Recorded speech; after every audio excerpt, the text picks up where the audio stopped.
How's it going, everybody? Bryan Alvarez here on Wrestling Observer Live. We are here every day, Monday through Friday, noon Pacific, 3 Eastern, Sunday, 3 Pacific, 6 Eastern, Saturday mornings with Jim Valley, 10 a.m. Pacific, 1 Eastern, and Sundays with Andrew Zarian. Hey, it's Thursday on the show, and you know what that means.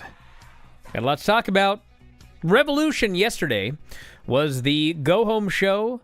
Dynamite yesterday was the go-home show for Revolution. And we have a number of matches announced for the show. I presume more will be added for the pre-show, etc., on the Collision and Rampage shows. But we're going to go over the full lineup, some thoughts on all the matches, some changes, which were very weird, as we'll get to later on, and plenty more. We've also got a lot of news. Billy Jack Haynes officially charged second-degree murder of his wife. El Hijo del Vikingo, knee surgery, going to be out a long time. Cody Rhodes and Roman Reigns scheduled for a number of SmackDown shows, which means this show is going to do gigantic numbers over the next several weeks. We have a former WWE writer. Allegations against Vince McMahon this time is that he was fired for changing a script against Vince's wishes, which we will talk about here today. And, of course, we have also got updates on Julia, WWE sponsors, Gunther. He is returning to his hometown for a WWE show coming up. And NXT TV numbers, which were not good, and it deserved it. And plenty more. If you want, text us here today, 425-780-7566. That is 425-780-7566. F4W Online at gmail.com. F4W Online on Threads, Instagram, and Cameo. At Bryan Alvarez on Twitter. Back in a moment, Observer Live.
No fish can swim this far upshore.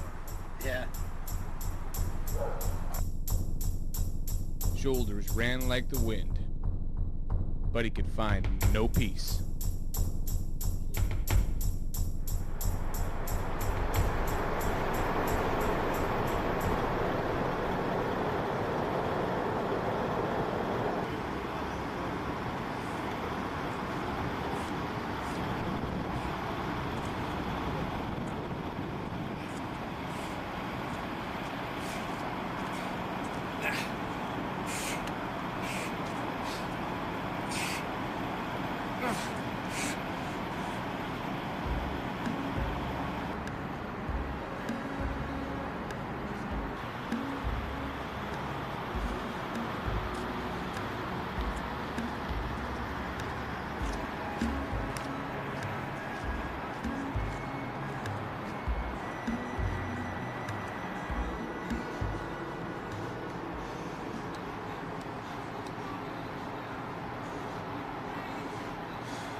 Back in the show, Bryan Alvarez here, Wrestling Observer Live. Mike Sempervive, also of WrestlingObserver.com. You trying to stir up trouble here with his Oli thing? No. You're an idiot. Why would you say that? How dare you? I saw you on the chat here say, why don't you ask Bryan about Oli? Listen, I'll take y'all behind the scenes. Some questions. I'll take y'all behind the scenes. You guys like the Dave show? You guys like the Granny show? Yeah. Okay. Both of them, nothing like real life. The stuff you don't hear with Granny before we go on the air is better than what's on the air half the time. And the Dave show is always an adventure. So, before we record with Dave, I say, what do you want to talk about? My exact words are always, what do we got today? I'm very patterned with this whole thing. And so Dave starts running down a list of things he wants to talk about. And, he mentions Mike Jones, Oli, and then he goes on to the next thing, Dynamite. And I'm like, okay, I write them all down. So we start the show, and we talk about Virgil. And then I said, or we might have actually done the Oli thing first, but I think it was Virgil. And then I said, well, what else do we got on Oli today? And he goes, I don't know, you have any questions? I was like, what? Why did you hit me with that? You told me that a topic was Oli, and then I bring it up, and then you throw it at me? And then he goes, well, I thought you said you were going to have some questions. Yeah. And I was like, well, not me. I said, if you have questions for the mailbag, if you have questions about Oli, send them to the mailbag, and we'll do them on Wednesday. Well, nobody sent in any questions. So I get put on the back burner. It's like, bro, you guys want me to talk about Oli on a show with Dave? Well, you could are you kidding me? Me for questions to give Dave. I mean, Well, you didn't give me any. You could have sent it to the mailbag too, brother. You didn't Mailbag ask. at WrestlingObserver.com.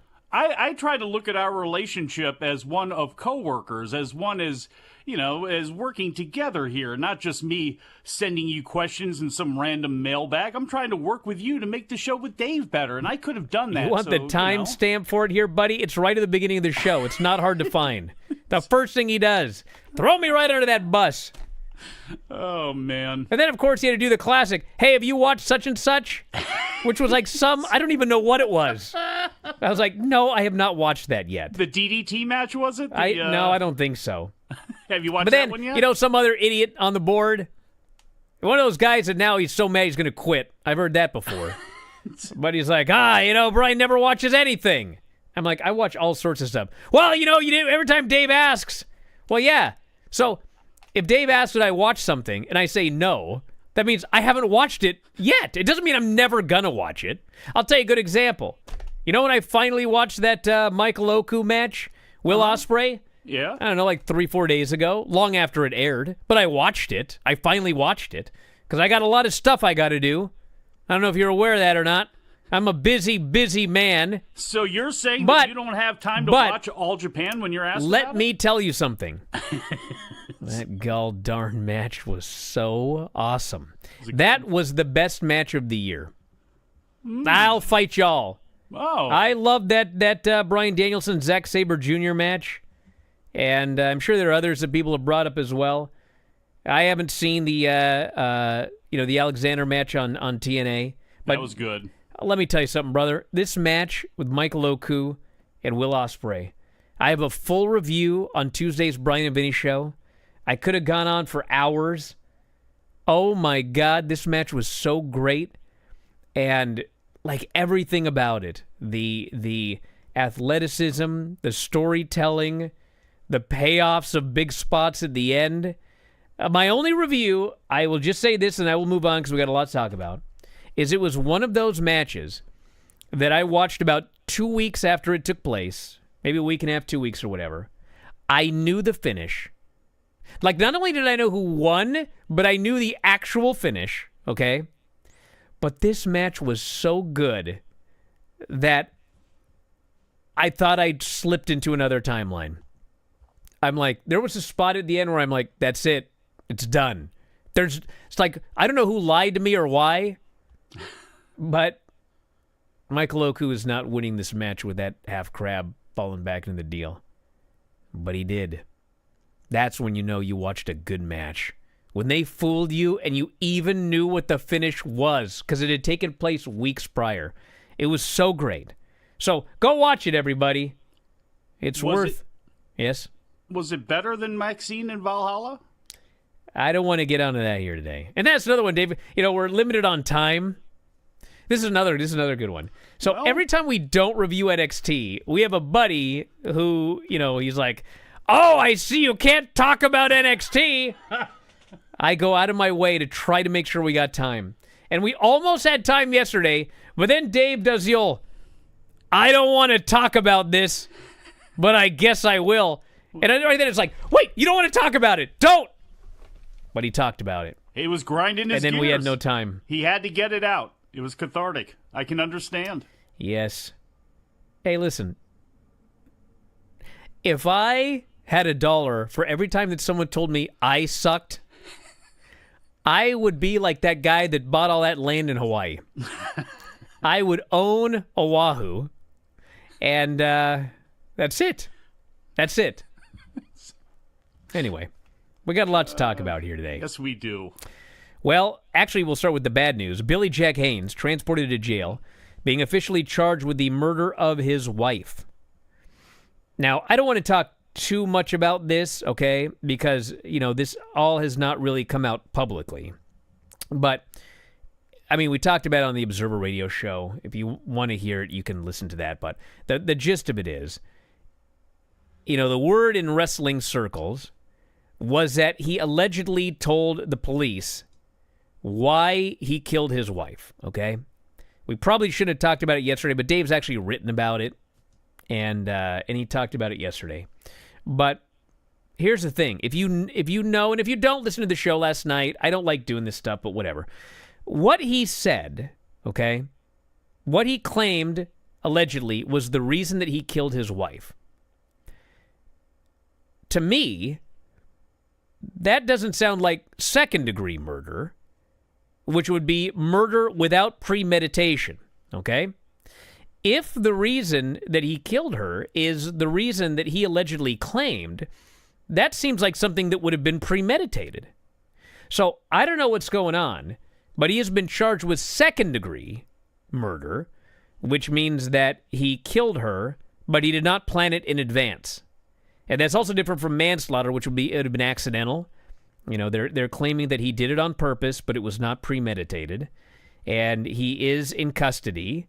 And presumably we're going to know more, as time goes on here. But, man, this is a terrible story. Ugly story. And who knows what his psychological condition is, too, because I'm sure that's going to be called into this as well, too. I agree with you. It certainly sounds like it's that way. If he, in his mind, that it was a mercy killing, that he thought about this and planned, I don't know. I just know it is an awful situation. And, and I hate to ask you this because I'm sure the answer is no, but that woman was related, I thought, to a independent wrestler. I'll tell you exactly because I know all of it. Because has anyone heard from him? Billy, he's dead. Oh, okay. Billy Jack Haynes, I forget the guy's name, but he was friends with this independent wrestler for years and years. I can actually probably find his name right now, but he knew him for, I'm talking decades, okay? Because if you remember the short-lived Portland wrestling reboot that whenever you see the clips of me and Miss Rent-to-Own and, that was Portland wrestling on the WB. And this Todd Beecraft was his buddy's name. And he was a wrestler. And he actually wrestled in a tag title match on the very last episode of the Portland wrestling reboot on the WB. I may have even met him for all I know, because I was there. But anyway, this Todd Beecraft, he'd known him since he was like 9. And his mother, it was Billy Jack Haynes' wife. So she was like 15 years older than Billy.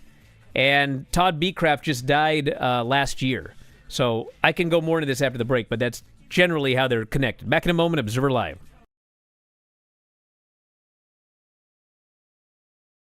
Talk to us about the process of bringing her in and just how you felt about that.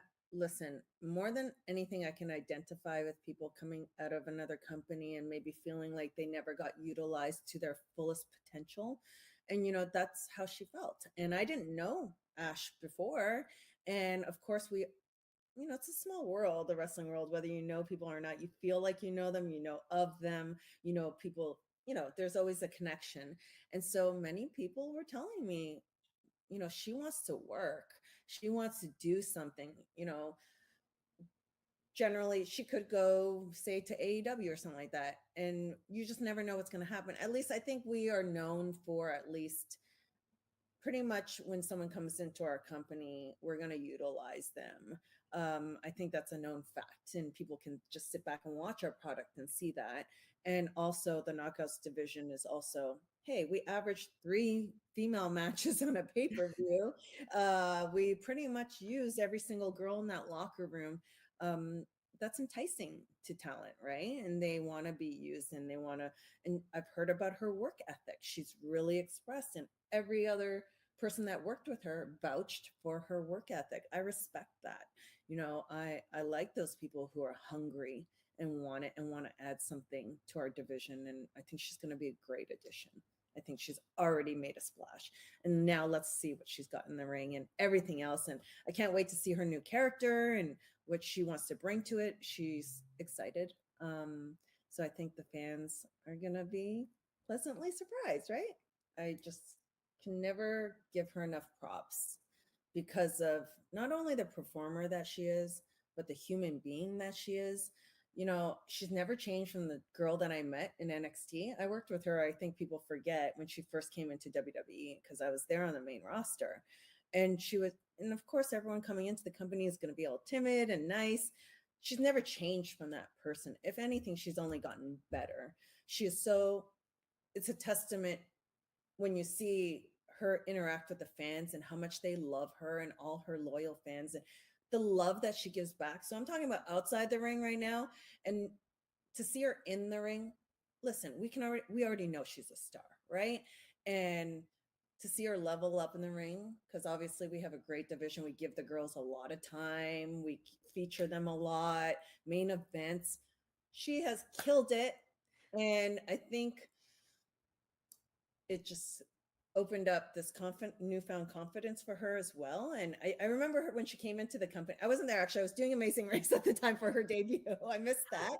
I had talked to her before. And then she had her first match with Kylan King, which was off the charts.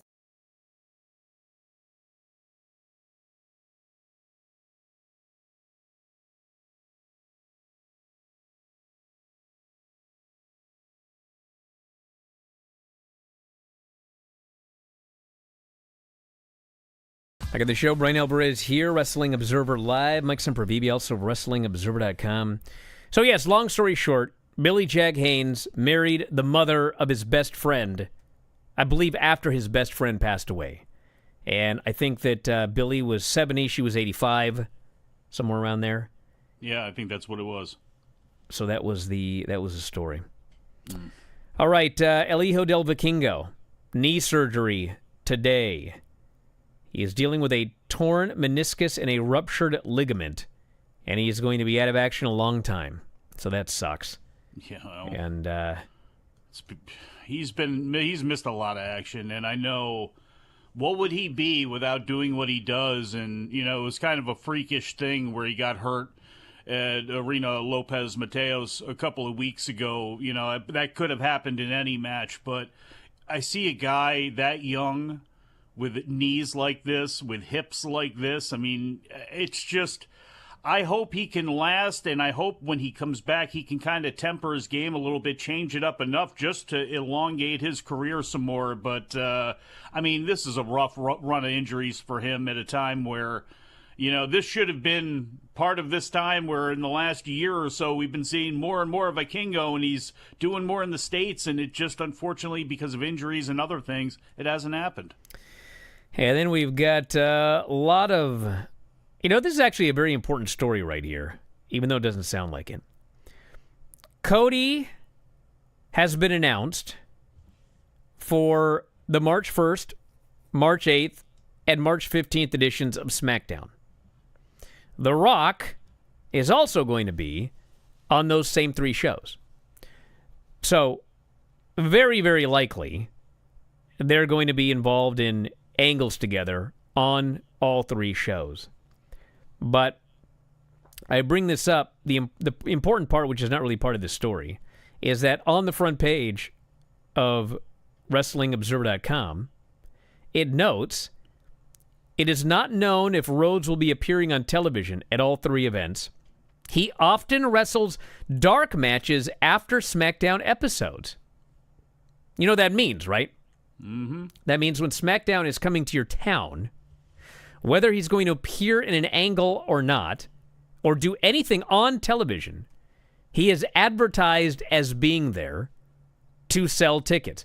This is the exact thing I've been asking AEW to do. Like, you've got a show coming up. Advertise some big names. It doesn't matter if you have a storyline for them. It doesn't matter if you know what you're going to be doing that day. What matters is you advertise your big stars as being there, and if there isn't a spot for them in your storytelling, fine. Work a match, work a dark match off air, okay? People want to see the big stars in wrestling matches. And it's a broken record, but, you know, what did we have? Like, we had 6 things announced for Dynamite, and 3 of them they announced the day before the show. You got to sell tickets, dude. You got to get people into the building, and you got to give them the big stars that they want to see. That's it. Well, it's not it, but that's right. a big thing. Well, it helps. It's a tried and true thing when it comes to these television tapings, and it does not always work. It's not always a guarantee you're going to get people in the building, but it is something that every promotion that had TV tapings in an arena did, whether it be WWF, whether it be Jim Crockett Promotions, whoever. After all of these non-competitive squash matches, which is not the case nowadays. Now sometimes, you know, you got too much action going on, but still, after all of that TV, if your big names, Dusty or the Rock and Roll Express or whoever, weren't going to be on, they had a match together. Or even if they were on TV, you had a match that was a big match that made people want to come to the show and see that match. And I don't know if AEW's got that right now. But frankly, you throw everything at the wall that you can, and you put as many big stars and you announce as many stars as you possibly can to be there, even if they don't have a role. I mean, not to just use the name Britt Baker. We, pull that one a lot here, but like, if you're going to Ohio or Pennsylvania, where use Britt to come out and be there, do an autograph signing, do a lot more of that sort of stuff. It cannot hurt you right now, and it cannot cost you as much extra money as you spend in other places. I mean, no offense to Saraya's brother, Zach, whatever his name is. He was just signed by AEW. Zach Knight. Why? And I hate to say... As a favor to his sister. And that's the thing. It's like... But again, it's another name. It's just another body on the roster. So I don't know. I don't know. To me, with the amount of money that gets spent doing other things, with so many of these other things that are pulled from the past, really drilling home this thing about selling these house shows and selling these TV tapings and making sure that they're big events and riling the troops as much as you can. Again, I don't know what the answer is, but they got to do a better job of it. And your answer is one of the simplest things they can do is just add add a big match at the end. Add Darby against in a 6-man or something with Sting on the outside, or just whatever you do. Make it as glossy as you can to try to drive people in. Alrighty. Oh, this person here, Brian, you mentioned sometimes talent doesn't even know if they're on these shows. Do you know when they find out they're booked? That's like, crazy. Is it the Tuesday before Dynamite? Bro, hey, listen. Yes, sir. Dude, I don't want to compare this to, like, WWE back in the day, but it is very, very much like that. And a lot of people are very frustrated because they don't find out the Tuesday before. Like some people do. I mean, some people will know what they're doing because, like, there are a couple of matches usually advertised in advance, but most people are showing up the day of the show and they find out whether they're doing anything or not. And there's very little communication. People are I've been hearing about this for months. People are very frustrated. Like, they show up, here's what you're going to do. Lots of people will complain, and it gets changed, which is also a big problem I hear about all the time. People don't want to do something, and Tony doesn't make them do it. And so, there's a lot of this. And, people aren't going to come forward and talk about it publicly. They will someday. This is one of those things where people will say I'm wrong now. And then, someday people are going to talk, and you'll realize that I'm actually not wrong. Unless I hear Tony about got him this to sign an every NDA. single day. And, trying to put together these shows is just a whirlwind of, will this person do this? They don't want to. What can we do? Will you do it? Blah, blah, blah. There's a lot of frustration. And, there's also like a problem. injuries that he deals with. And no, there are not shows put together a week in advance or 2 weeks in advance. The days of long-term booking, they're gone. He has an idea. I'm sure he had a card for the pay-per-view. But as far as like week to week, how they get there, every week is like, what are we going to do this week?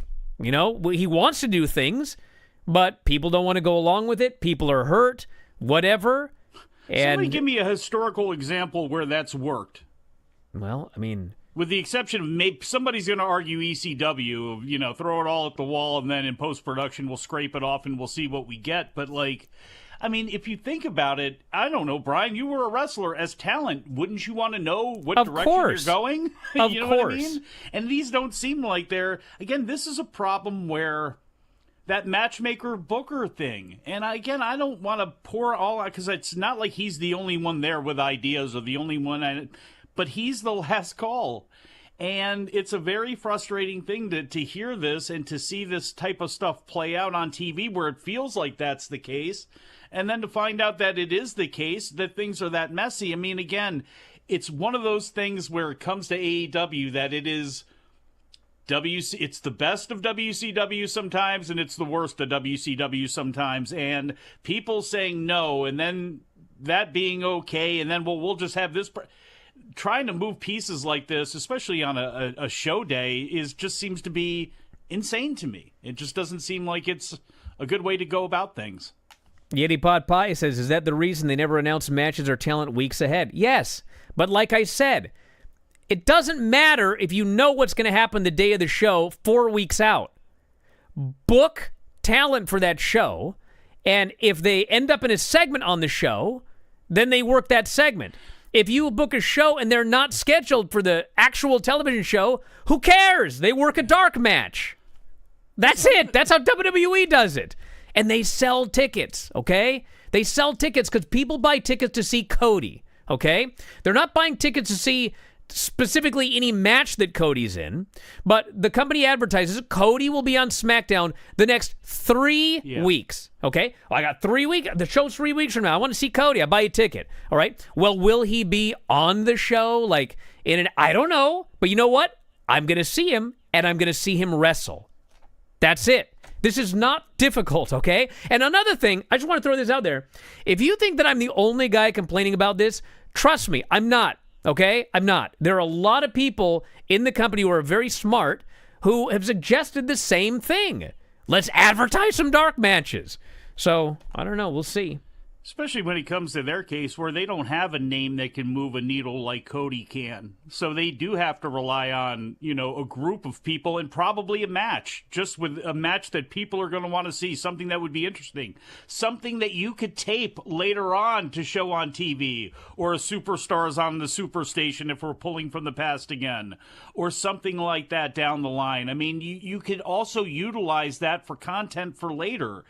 There's just a better way to do things, and it's frustrating. I mean, look, the meat match got called off. Why should that guy have been in that position after that promo anyway? They just do a lot of things that are just very confusing to me. Back in a moment with more Observer Live.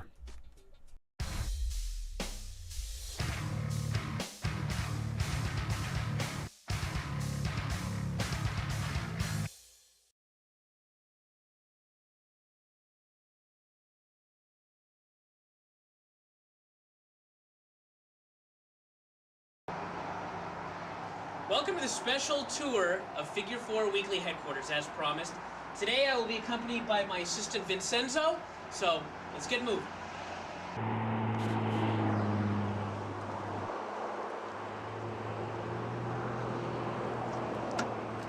Hey, don't worry about it. Today's a special day, I'll drive.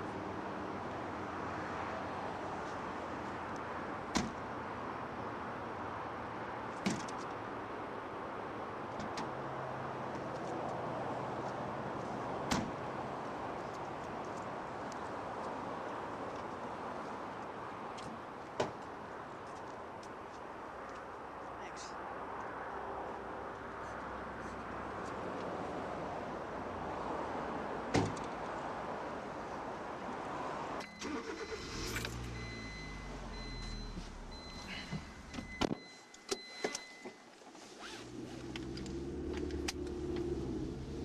Vince, today's gonna be a good day, so let's not F anything up, okay? Now, I'd like to tell everybody, I just want to give a short speech on the way to the compound here today, and that is that we are going through very tough economic times right now. Right, Vince? It's a time of stock market crashing, the yen is devalued, a time of woe and want. And many of you watching this right now, for all I know, are unemployed. But the good thing is, and I always like to look on the bright side, as Vince is well aware, the good news is that for every dark cloud, there is a silver lining. And the silver lining is that Figure 4 Weekly is doing great. It's a huge success right now. Subscriptions are up, quality is down, profit margins are skyrocketing, things are going very well. So, the one thing is that I don't want to make it seem like money is everything, because money cannot buy happiness, but what it can buy is enormous houses, and that makes me happy.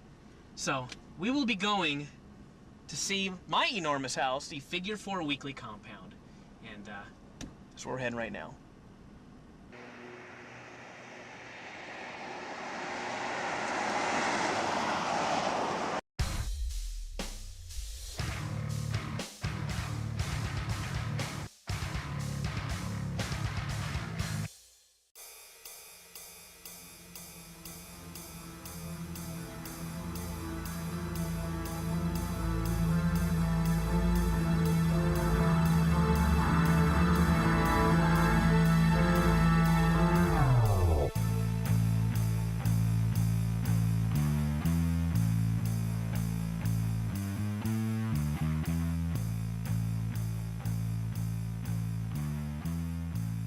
Back in the show, Bryan Alvarez here, Wrestling Observer Live. Mike Sempervive, also of WrestlingObserver.com. We'll talk about Dynamite here in a moment, but former WWE writer alleged he was fired in 2016 for changing a script against Vince's wishes. He worked with WWE twice, actually, 2001 to 2005, and then later returned in 2015 as a member of the creative team. So he wanted to make it very clear in his statement that he enjoyed working with WWE, he enjoyed working with all of his co-workers, but he had an issue with, you'll never guess, Vince McMahon. He said that they were doing a segment, Martin Luther King Jr. Day, Raw 2016, and he said it was a segment involving Pac, Titus O'Neil, R-Truth, and Mark Henry. They were given a script, and he looked at it, and he said it called for Neville to speak up and tell everyone else that he has got a dream, and the dream is to win the Royal Rumble. He said Neville came up to him afterwards and said, "I cannot say this."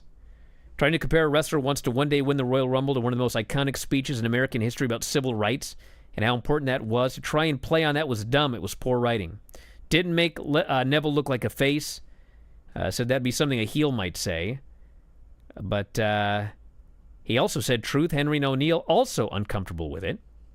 Not only was Neville uncomfortable, but they were as well, and they said, yes, this is effing terrible. So he decided, well, I'm going to try and do a rewrite here. And they changed the script to R-Truth, delivering the I Have a Dream line in a, how was it described here? Light and fun manner. So Dave Kapoor was Leonardi's boss at the time, approved the scene, but told him to tell Vince about the changes. So he went to explain to Vince and says, quote, I'll never forget this. He's staring at the screen. He takes off his headphones, and he turns to me and says, so you didn't give me what I wanted.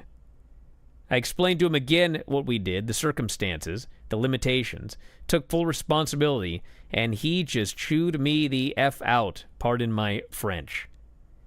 And the following day at the SmackDown taping, he was given the script, told that Titus needed to deliver it word for word.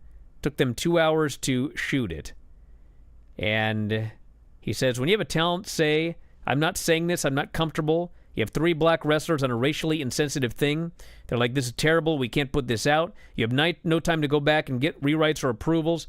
You've got to make calls on the fly. And so they tried to change it, and Vince fired him. And he said the first time he was with the company, he was tasked with creating a video package for the Muhammad Hassan Undertaker feud, leading to Great American Bash. You remember that disaster? He asked to work on a different project, as he felt the angle was insensitive, especially considering the London bombing in July of that year. They demoted me, he said. They didn't demote me financially, but they pretty much took away all my responsibilities at the time. But he was given his responsibilities back after UPN insisted that Muhammad Hassan character no longer be shown on their network. Hey, pal, you got lucky these guys said something. We'll let it pass this time. Unbelievable. Actually, very believable. What am I talking about? I was going to say, what's unbelievable about that? Not a thing about any of it. Not a thing about it. And he could be lying about all of it, but I believe it. At this point in the game, with what I know about professional wrestling, with what I know about that company, with what I know about him after all these years, yeah, absolutely, all of this fits. All of it. And there was that woman, I just want to say this, there was that woman, the former writer that sued and then ultimately dropped the suit. And there was a little bit of debate because she had talked about racially insensitive things and not having people of color and women in that room. And, there was a little battle of, this is like jokes, this is art. You throw things at the wall, things get thrown around in there. They don't, sometimes things land, they don't, sometimes things get taken out of context or people take things the wrong way. Like, here's a case where there's no ambiguity at all with it. Like, these people feel uncomfortable here on Martin Luther King Day, which is always been a thing that I've always laughed at with Vince, that one of his heroes is Martin Luther King. Like, he is the ultimate old man who, their knowledge of civil rights in this country died when Martin Luther King did. And that's all they know is the I Have a Dream speech, and it's surface level nonsense. And what a hero he was. Yet on that same show, you're going to have a white guy from Newcastle, England, say, big up the people that are there and override them and say that I have a dream, even though they're all uncomfortable with it, including the white guy from England who knows this isn't a good idea, and yet you go ahead and do it anyway. It's a very frustrating, very pro wrestling thing. And as time moves on, again, there is a lot from the past that I wish was still the same about wrestling, but in the ways that it is evolving, thank God that it is, because there is a lot still from the past that needs to be flushed out of this thing. All right, I want to mention very quickly the NXT show, 570,000 viewers and a .16, and there was no real competition, and the show was down a lot, and I think as some of you are well aware, that I may be the biggest NXT fan. But, Dave last night was, I don't know why, it was just down and blah. Well, the reason why is because sucking wind. It sucks lately. Yeah, it does. And, it's been like that. And listen, I'm saying that as a big fan. I want it to be better. I mean, we literally have, and as a plug, by the way, Yes. I've been putting my TV reviews up for subscribers.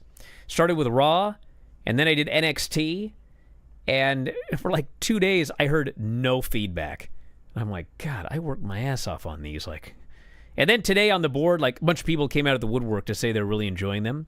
So did they like the new font? You should read the NXT review because there are 3 of the worst storylines in all of professional wrestling on the same show, okay? 3. Not 1. Not like you used to watch and go, okay, that's the worst storyline in all of wrestling, but, I enjoy the rest of the show or whatever. We have 3 of the worst storylines in all of wrestling today on the same television show. So anyway, if you want my full NXT review, talking about those, it's up. But that's to me the problem. Like, I don't love the show as much as I used to. There's not as much good wrestling. The storylines are 3 storylines that are atrocious.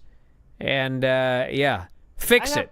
I'd have to go back and see where it was. It feels like it's been about a year now where they kind of hit the wall. And not everything is terrible, obviously, because we've had Trick, we've had Ilya, we've had a lot of good things there. But it has felt like they have been atrophying now for quite some time, and I think we're finally seeing it in the viewership here. And I know a couple months ago when they signed the deal, you're like, who cares? It does, they signed the new deal. It's about what they do on CW, and that is absolutely true. But it is amazing to watch these numbers fall in the way that they have, where now, there hasn't been a number this bad since July 4th of last year, and then you look back before that, and it's been a long time since they were at 500,000, and things have been trending down now for quite some time. So I don't know what they can do to kind of turn some things around. We'll see what they do coming out of WrestleMania and how they kind of recharge things after they're done with Trick and Mello, and they're going to do what they're going to do with Braun Breaker and Mello up on the main roster and all of that stuff. But it hasn't been good right now. What I worry about, though, is something that I asked you about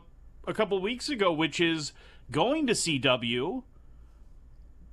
Could you see a lot more of these goofy, bad storylines? Could we see a lot more Lyra and Tatum? I doubt it has to do with the network, but I don't know, though. But we've got 3 on one show, and they're on USA, brother. They're just bad. But here's my thing. Is it going to be better to see more acting? That's my thing, is I don't know if it's going to be that much better on CW. In a way, it could be worse if they want to double and triple down on these skits and these backstage things and a lot of that stuff, where that becomes a little bit more of the show than the wrestling is, if it's not already. All right, here's the notes from the Dynamite show last night. So, yes, Hangman, as we've noted countless times, he did a worked injury last week, because he had a family situation that potentially was taking him off the pay-per-view.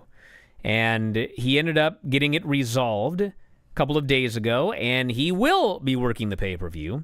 And so he came out, he faked an ankle injury, but then he jumped Swerve, hit him with the crutch, beat him down, and vowed that he would never let him win the title. So the 3-way is still on for Sunday. And we have it's just weird because, Joe's a heel, but people love him. Swerve is a heel, but people love him. And Hangman has turned heel, but people love him. So they love the entrance, at least. That's where we are right now. Now, they were chanting for Hangman when he was on his crutches. He had told Babyface promo and then beat him down. We had FTR and Eddie Kingston versus Danielson, Claudio, and Moxley. And Bryan Danielson made Eddie Kingston pass out in the triangle.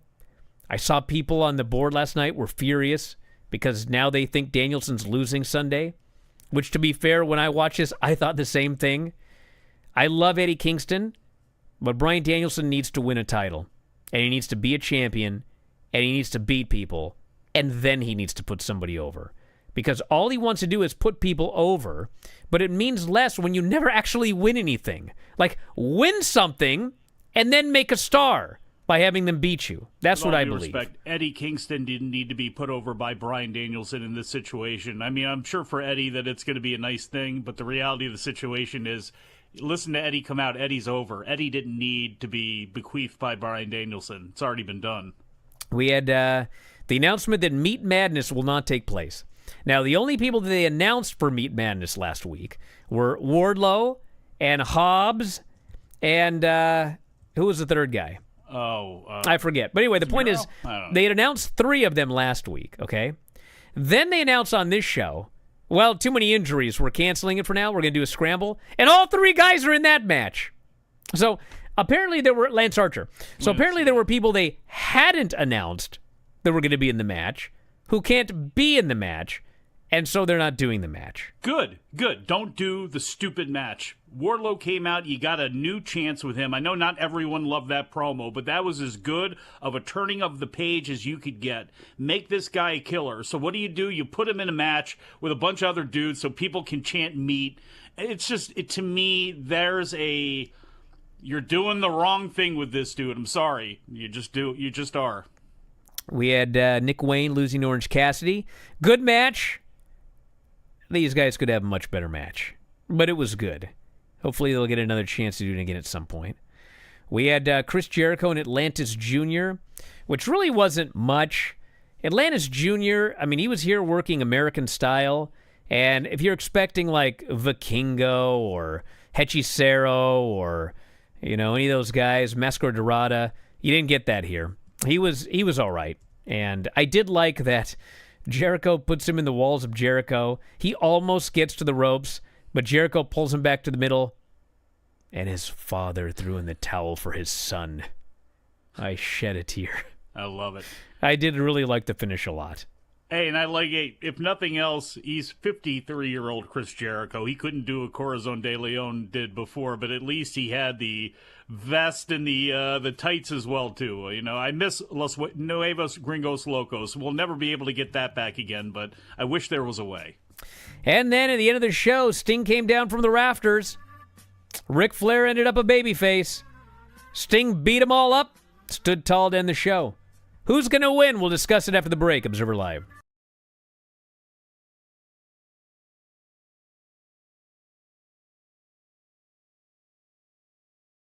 How did you feel about your performance in the Rumble?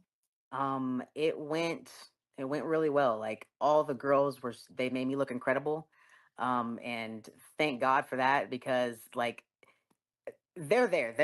They're there and the WWE fans can see them every week if they wanted to, but I only have one chance. Like I felt like my career was riding on that. Like that's just how it felt. And for all the girls to just make me look as good as they made me look, it was incredible. That moment with Naomi, former Knockouts champion, you guys hug and then you guys start just going at it. What was that even like? Like, was it deja vu? I don't know. Well, first of all, the reaction we got was so cool. I thought I didn't expect like all the people to kind of know our history. So the fact that when we were standing off initially, they had that reaction, we hugged, they had a reaction, and then when we started fighting, they had a reaction. It was so perfect. It was chef's kiss. That was so freaking cool. And the fact that we wrestled 2 weeks ago in front of a sold out crowd for TNA, their comeback show, like for the Knockouts World Title, everything was just so perfect. Yeah, she is an incredible athlete and an incredible wrestler, and I never thought I'd be in the ring with her, taking her finish. Period. So the fact that that happened was actually crazy. What's funny was when we were playing the match, whatever, and I said, "Have you ever done, your finisher on the apron?" And she said, "No, she hadn't." We went over it in a practice ring, it wasn't working, and we didn't have a chance to go out. We know that the ring aprons are bigger outside, but we didn't have a chance to go out and feel it out. And one of the producers was like, "You don't have to do it if y'all didn't go over it." And I just told her do it, and if there's not enough room, just throw me on the ground. Just do it from the apron to the ground. And thank God that didn't happen. But I was telling the producer I would do this in front of 500 people, much less 50,000 people. So I didn't have a problem with it at all. And she's an amazing wrestler, and I feel like she would have protected me regardless of if we had to do it to the floor or not. Yes, I was when I was watching it, I was nervous because I'm first of all, you're taking this brutal bump, but then on top of that, Bianca, we know was supposed to be standing tall, and I was like, oh my God, what if she loses her balance? What if she falls too? I was thinking all of these things, but you guys went. I mean, you guys are pros, man. She's so good. No chance of that. She would have been fine. No, she would have fallen off the apron and landed on my body, and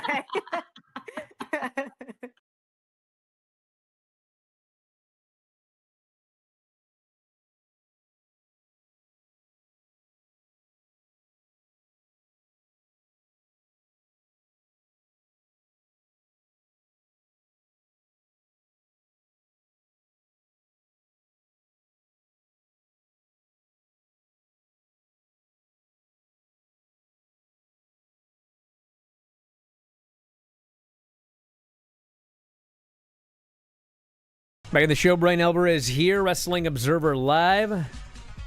Mike Sempervive, also of WrestlingObserver.com. In my mind, what I envision is Sting losing to the Young Bucks, but then an incredible post-match ceremony.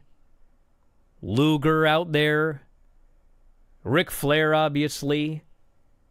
Huge celebration, hugging the Young Bucks.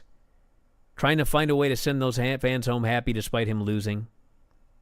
But I think he should win. That's my call. But I ain't making those calls. So we'll see what happens. Who do you think is winning, Mike? I want it to be Sting and Darby. In fact, I think it will be Sting and Darby.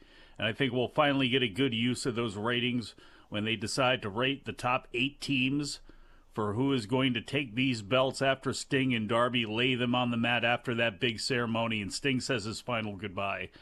More than that, now I just want to know who's going to show up. Who are they going to get to come in and be there to celebrate Sting and this final match in North Carolina? Because it is going to be something else, and it is going to be very emotional. And one thing that they have going for them, even though the build to this pay-per-view, as many can be complained about with AEW, is not there. You have a one match that there's a lot of people that want to see, and there's going to be a lot of people that pay for it to see Sting for the final time. It's amazing. It's amazing. After all these years, he's been there almost my whole wrestling life. Saw him start off in Mid-South, and now I get to see his last match. Amazing career.